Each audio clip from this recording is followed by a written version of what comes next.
Dobar dan, dobrodošli u Top Meblo Home Info. Stanovi u potkrovlju imaju svoje prednosti. Kosine u kupaonici također možete dobro iskoristiti smještajući zahodsku školjku, perilicu za rublje ili ležeću kadu ispod njih. Ležeća kada trebala bi biti postavljena okomito na prostor ispod kosine, kako bi se jedan njen dio ipak prostirao u višem dijelu i omogućio ispravljeni položaj osobi koja se tušira. Prostor potkrovlja može pružati dodatnu atrakciju i komociju ukoliko je dovoljno visok da se u najvišem dijelu smjesti galerija s pristupom stepeništem ili strmim ljestvama. Na galeriju smjestite dodatnu spavaonicu ili hobi prostor koji čak i sa smanjenom visinom možete koristiti za opuštanje, čitanje u ležaljci ili vježbanje na tlu. I na kraju, ukoliko se i dalje osjećate potpuno bespomoćno u organizaciji prostora omeđenog s puno kosih ploha, potražite pomoć arhitekta.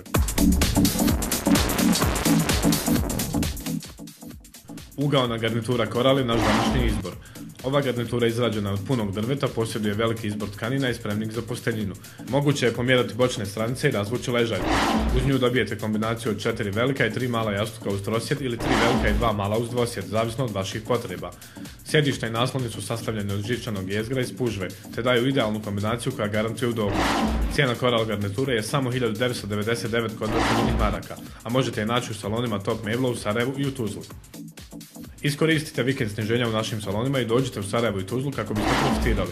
Pored akcije Vikendom režemo cijene u toku mjeseca juna, provodimo akciju Sve za ljubav. Svim parovima koji donesu kopiju vjenčanog lista ne starijeg od godine dana, odobrava se popust od 20% na sve izložene proizvode.